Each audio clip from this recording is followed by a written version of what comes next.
Hey everybody, welcome back to HomeRecordingMadeEasy.com, and here on my YouTube channel in this video we're going to take a look at another one of the Waves Abbey Road Collection channel strips. This is the Abbey Road TG12345. I've been asked for at least a year to finally put this on the YouTube channel and kind of show it off a little bit, and I'm finally getting around to it. So for everyone that's been asking, we're going to talk about the TG12345 today, and we're going to listen to it on some drums, on a little guitar, and then on a master bus, and I'm going to walk you through the plugin, and you can kind of get a feel for this very unique sounding plugin. All the Abbey Road stuff has a really unique sound, and if you want to check out some of the other Abbey Road collection plugins, the Red Console and the was it 135 tape machine, you can go check the archive. I have reviews on all of those. So before we get to the TG12345, if you like what you see in this video, hit that subscribe button below. It helps me out tremendously.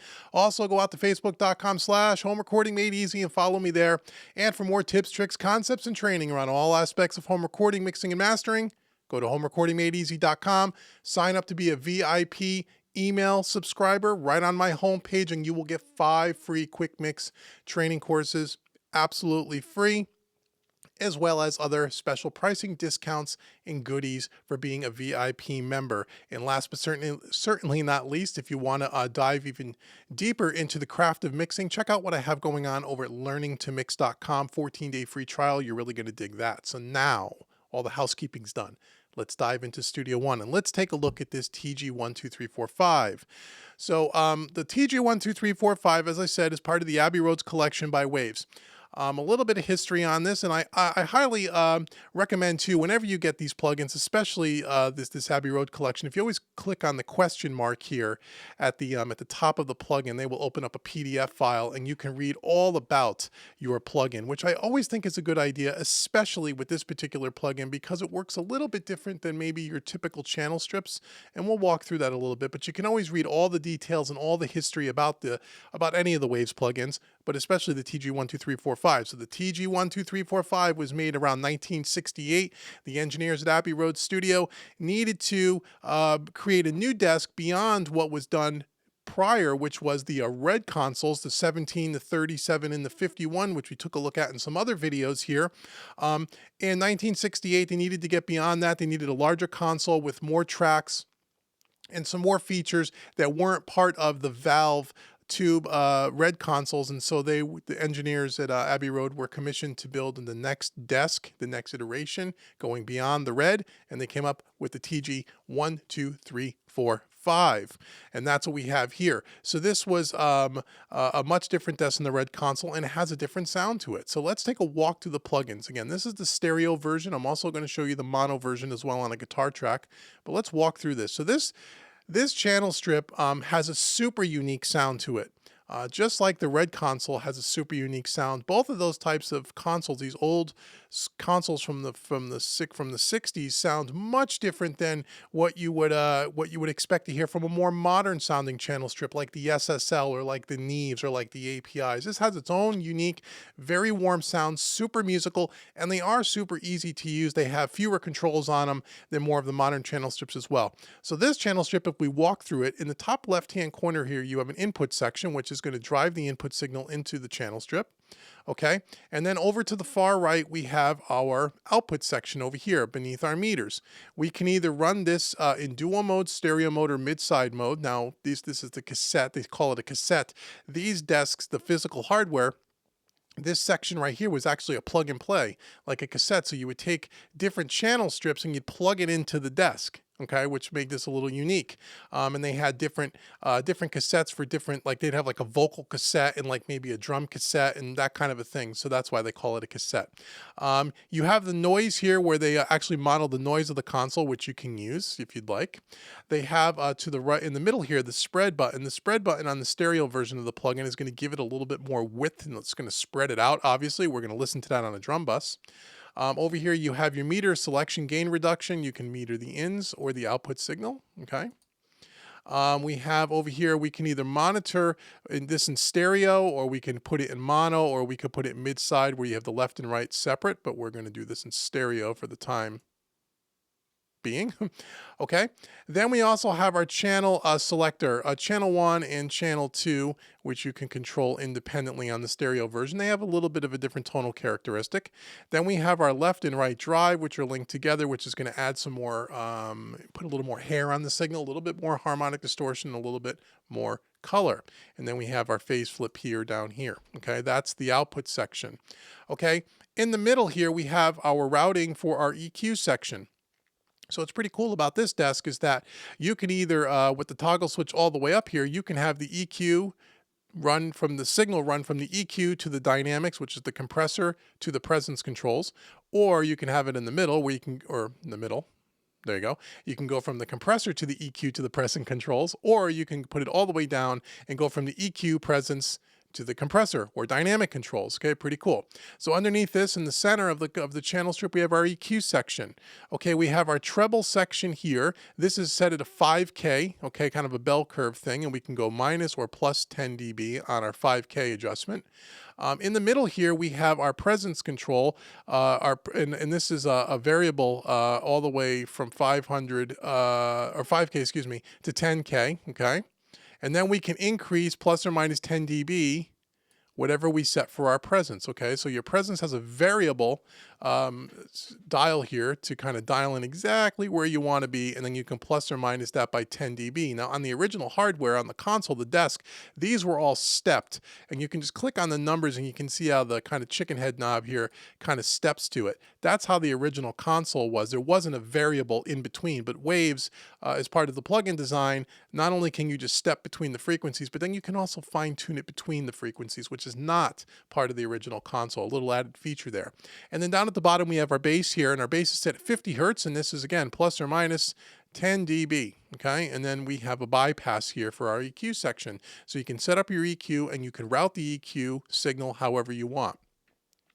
Over here, we have our dynamic section, okay? So over here with these little flip switches here, this is with the compressor completely out.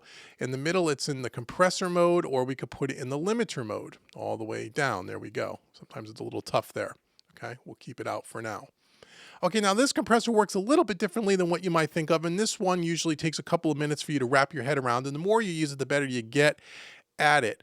So we have what's called the hold feature here, and the hold feature here is really setting the amount of compression, okay? So at its default, it's going to be at 0, and 0 means that the entire signal is compressed. Think of it as the most amount of compression would be at 0. The least amount of compression, as you crank it up to 100, decreases the amount the signal is compressed. Okay, so think of it as on 100, you have the least amount of compression. On 0, you have the most amount of compression, okay?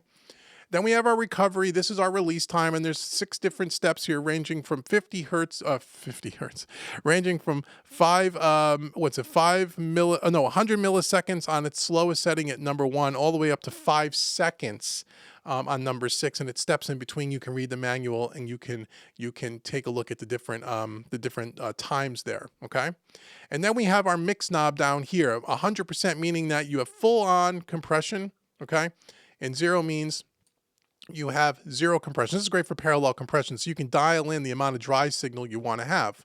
Okay, so all the way over here is complete compression only, and then everything in between you can dial in the wet dry thing, which is kind of cool. And then you have the sidechain high pass filter, which sometimes, like with on a drum bus, the kick drum sometimes will overstimulate the compressor, and you can go ahead and roll off the real low end, so you're not having just the kick drum activate the compressor. You can dial that out here.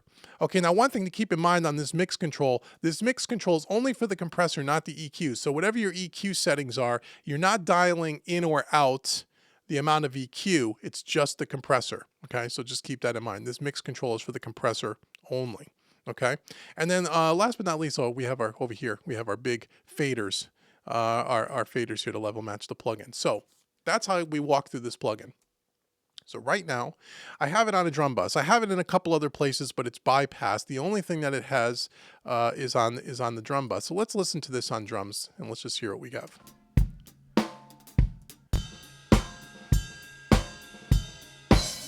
Okay.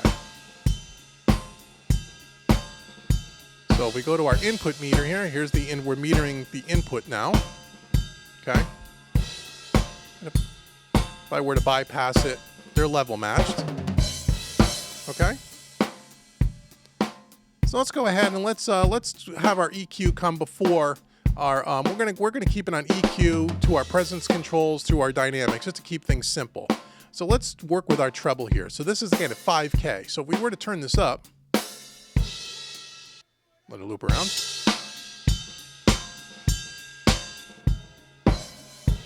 Okay.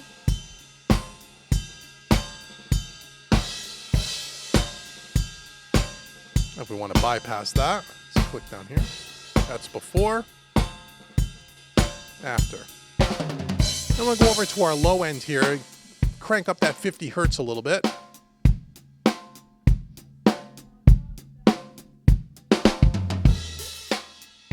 Okay, it's taking it all the way out.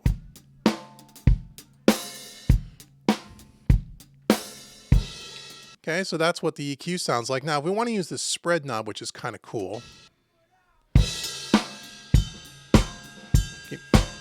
When you turn it all the way down, it kind of folds in more mono, right? More stereo. Does exactly what it says. It spreads out the audio, right? Here's our noise. You can hear the tape hiss. Or maybe you can't. You could turn up your monitors, the tape hiss. You can hear the hiss here, the noise floor. I could turn it all the way down, and then it's off. So all these consoles had noise in them. So the way you would use this typically, like any channel strip, is you put it across all your tracks. And when you do that, and we're only doing it on a bus here, you want to be careful with this noise, because if you add a little bit of noise on every track, you can have too much noise as an accumulative effect. So just keep that in mind. Now we could drive the console a little bit if we want.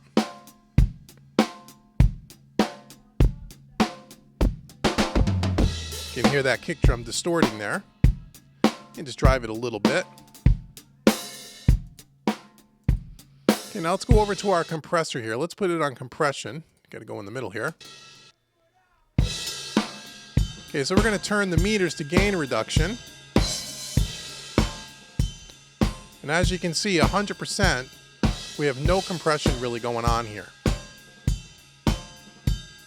Okay? So as I back off the hold, we're going to get some compression, and we can watch our meters here to see how much compression we want.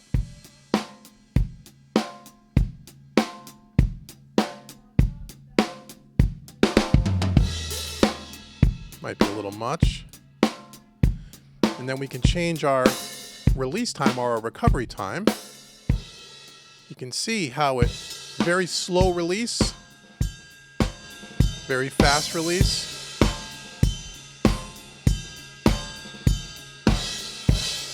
And then you can dial in the dry signal or the uncompressed signal. We'll level match our plug-in here.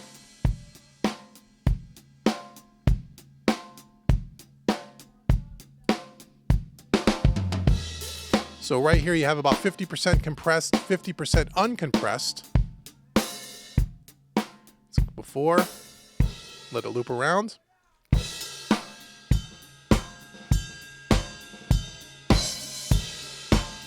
I'll push it a little bit more than 50% here. And we'll turn up our...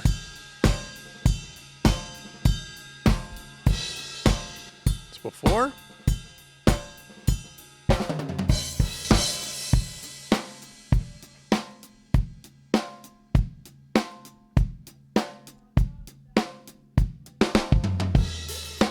So we're not really doing that much gain reduction here. Okay, now if I turn this all the way to 0, it's going to sound like it's, like almost like a parallel compression track. It's going to be slamming. Let me turn down the outputs here so you don't get blown out. So that's the signal being totally compressed. Right? Okay, that'd be something like you would do like on a parallel compression track, which I've done in other videos. That's completely compressed, over compressing the drums. But on a drum bus, we don't want to do that. But that's the difference. So I just wanted you to hear the difference there. So we'll turn that hold back. So the way the manual recommends is you want to kind of keep it on 100% completely compressed to start. Use the hold to kind of dial in about how much compression that you want, and then set the release time. We'll bring our faders back to 0 here.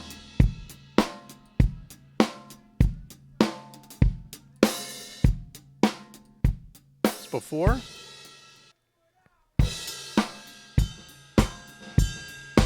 After.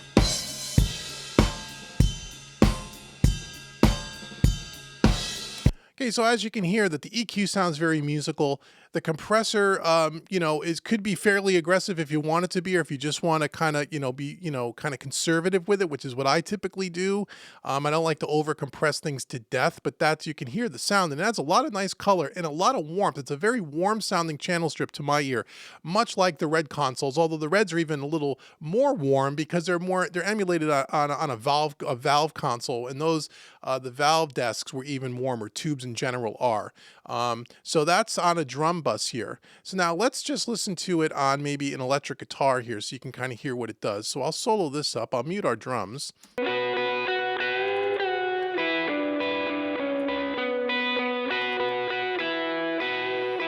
So here's the mono version of this plugin. It's got a lot fewer controls because it's the mono version. So we have the noise here just like we did on the other one. We can select our channel 1, channel 2. We have our drive if we want to push some more signal into this. The more you drive it, the harder it's going to hit the plugin. It's going to give you a little bit more harmonic content. Okay, then we have our EQ section again. Same thing, the 5K shelf. We have plus or minus 10 dB. We have our presence controls. We can step it, or we can use the variable dial to get between the frequencies. And then we have our 50 hertz bass with our bypass. And then again, our compressor with our hold, our recovery, and our mix. So here's the input we're metering. We could drive that a little if we want. Hear it? It's too much, obviously. So the drive is really aggressive, so you have to be careful about that. Let's get a little bit of EQ happening here.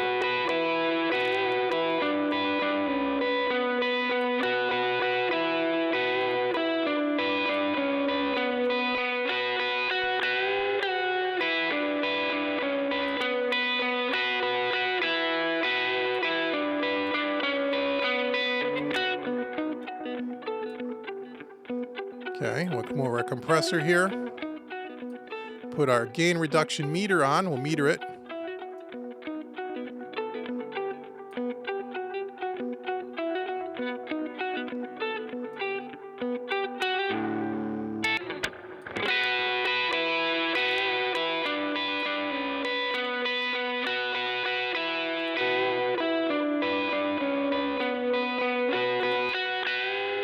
It's after. A lot less bass. I took some bass out of the low end here.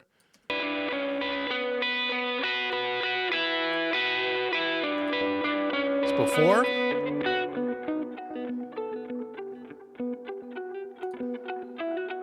After.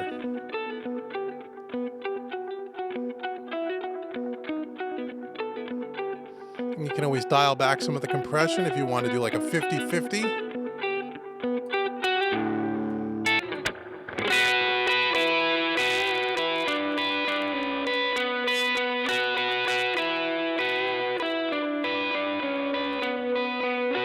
Before.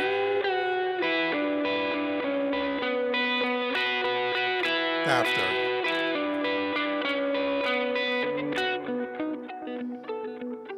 Okay, so that's on an electric guitar. So now let's just listen to it on the master bus. I'm going to shut it off on the electric guitar, and I'm going to shut it off on the drums. So we're only listening to this on the master bus, and we'll bring in some bass here. We'll bring in some keyboards. We're not going to bring any vocals in because I don't want to get any copyright stuff going on. And again, if I didn't mention in the beginning of the video, this thing has no other plugins on it anywhere except for auto align, which is phase correction on the drums. So here's bass, drums, guitar, and keys with the TG12345 on the stereo bus, and we'll do a full-on reset here to make sure that we're setting at the factory settings. Here we go.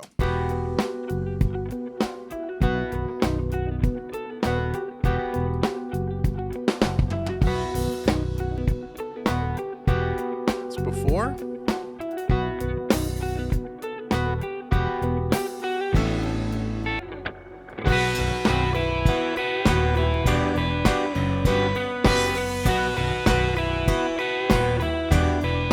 So I can already hear just running signal through it. There's a little bit of compression I'm hearing on the snare and on the kick. It's just got a little bit of color to it, which is really good. So let's start with some EQ here and see what we get.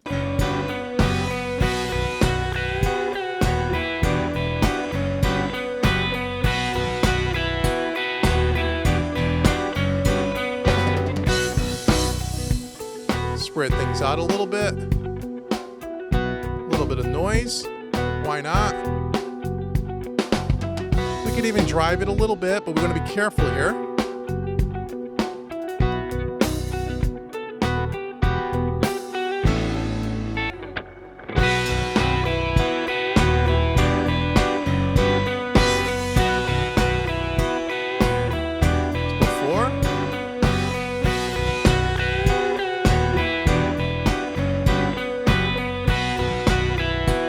Now let's set our compressor here and see what we have. Let's do a little bit of compression. We don't want to do much though, so we're going to do no, but to hold all the way down here, and let's see what we have.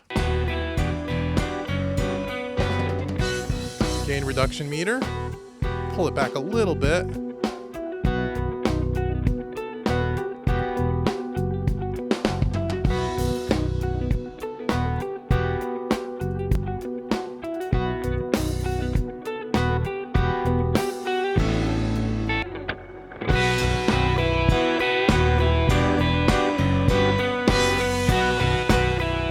That's before.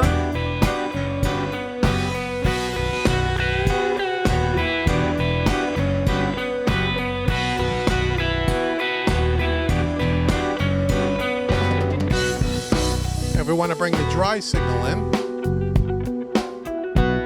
Maybe 50-50.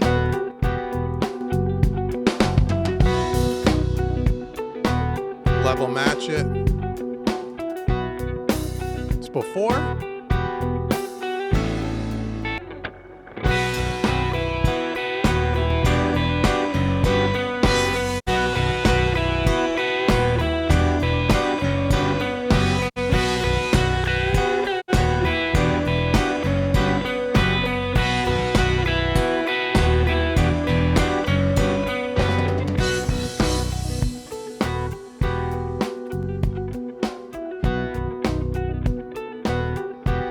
Okay, so there's a quick look at the TG123x345 by Abbey Road and Wave, the Abbey Roads collection by Waves. Great plugin. Something that you got to kind of tweak and get familiar with, because the compressor and the way it kind of works, it is slightly different than the way you would think about, signal flow and the way the compressor works. And that's why I urge you to read the manual. And if you play with this enough, and if you do, what I suggest with all channel strips is maybe put them across all your tracks, and you process all your tracks through the TG123x45. The cumulative effect is going to get a lot more color and a lot more vibe. And as you can hear here, we're getting some of that going on, and we're just using one instance on it on the master bus. But that's the way I kind of like to do it, so you can kind of get a feel for it all by itself. And it sounds great. I love the Abbey Roads collection. I use them quite a bit whenever I'm looking for that old school kind of late 60s or early 60s or 50s sound. I'm always kind of grabbing either for the red console or for this, because as I said, I use channel strips on almost every mix of different different plugins, and I'm always using the way or the SSL and the Neve and the API. And these sound completely different from those. And so if you're looking for that old school Abbey Road kind of a vibe, these are really good plugins. The TG123x45 is really great to have in your collection. And again, Waves is always putting these things on sale, and you could find this throughout the course of the year for like, I think $69 or something like that. And it's worth $69. But you have to play with it a bit to really dial it in and learn what it can and can't do. It does take a little getting used to, especially the compressor section. And again, read the manual so you can really understand the signal flow. But it's just a great sounding plugin, and it's something, again, if you're looking for different tonal palettes in your toolbox and you're a channel strip user and you like different types of channel strips, this is one to absolutely have, because it does have a super unique sound. So I hope you found this video helpful. Again, thank you so much. Again, go to homerecordingmadeeasy.com. Make sure you're on my VIP email list. list, get your 5 free courses, download them today, and then you'll get special deals on all my other courses. And once again, go to learningtomix.com if you really want to dive deep into the craft of mixing. And every month we're doing something different, and I'm using different channel strips all the time, and you will see me do an entire mix, a 4-hour video tutorial on how I use these different types of channel strips, this one included, so you can really see the nuts and bolts of it and work with it with me in real time as we mix an entire track. Again, that's learningtomix.com, 14-day free trial. Go check it out. And until the next video on YouTube here, I've been Dave with HomeRecordingMadeEasy.com. Thank you so much for your support, and I will talk to you all soon. Take care.